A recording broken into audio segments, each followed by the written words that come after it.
Hello friends and rangoli likers, welcome to संध्यास रंगोली. चला तर आज आपण परत इथे एक नेचर रांगोळी काढूया. या रांगोळीत दवबिंदू कसे काढायचे याबद्दल मी काही टिप्स देणार आहे. झाडाची फांदी कशी काढायची हे मी एका व्हिडिओमध्ये सांगितलं आहे, म्हणून इथे मी सरळ पानापासून सुरुवात करत आहे. रांगोळी काढत काढत विस्मरणात गेलेलं एक गाणंसुद्धा आज ऐकूया. सूर. कधी कधी काही केल्या जुळत नाही, तर कधी एखाद्या अनपेक्षित स्थळी अनपेक्षित वेळी अचानक जुळतात.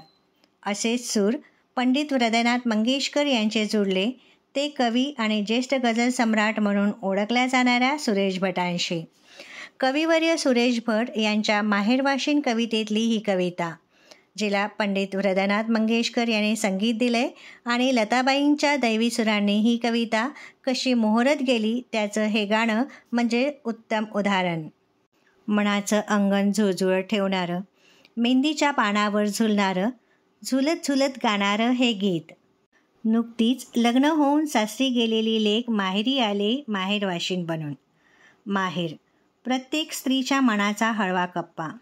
त्या कप्प्यात जपून ठेवलं असतं तिनं तिचं बालपण, अवखळ, खळाळतं किशोरवय, जाईच्या पाकळ्यावरच्या दवासारखं अलवार तारुण्य आणि बरंच काही.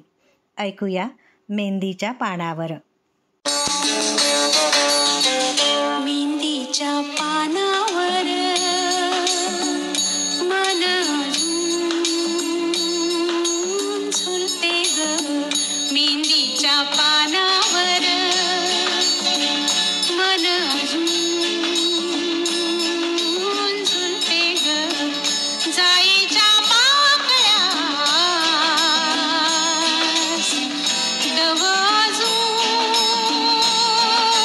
सलते ग, मेहंदीच्या पानावर मन अजून झुलते ग.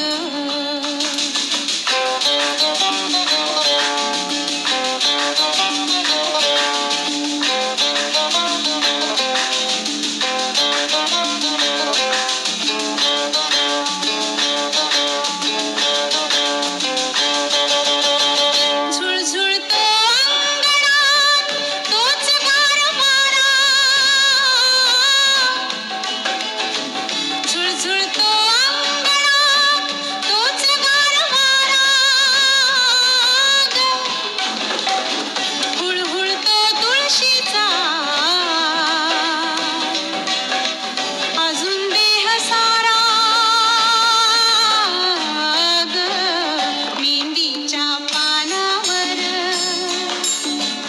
मन अजून झुलते ग.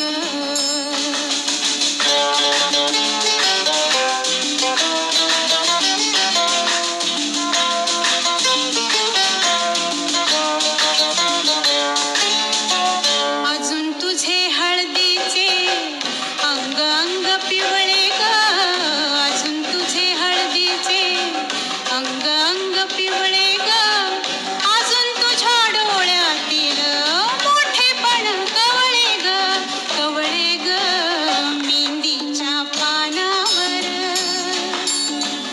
मन अजून झुलते ग, जाईच्या पाकळ्यास दव अजून सलते ग, मेहंदीच्या पानावर मन अजून झुलते ग.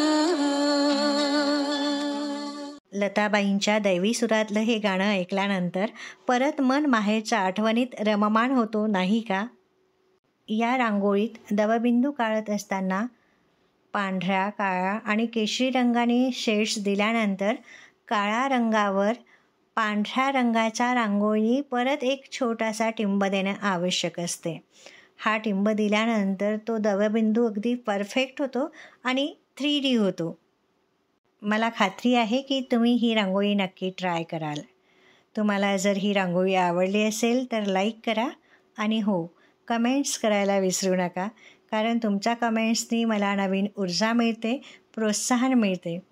आणि अगदीच मनापासून ही रांगोळी तुम्हाला आवडली असेल तर माझ्या चॅनलला नक्की सबस्क्राईब करा. परत भेटूया नवीन रांगोळीसह नवीन व्हिडिओमध्ये.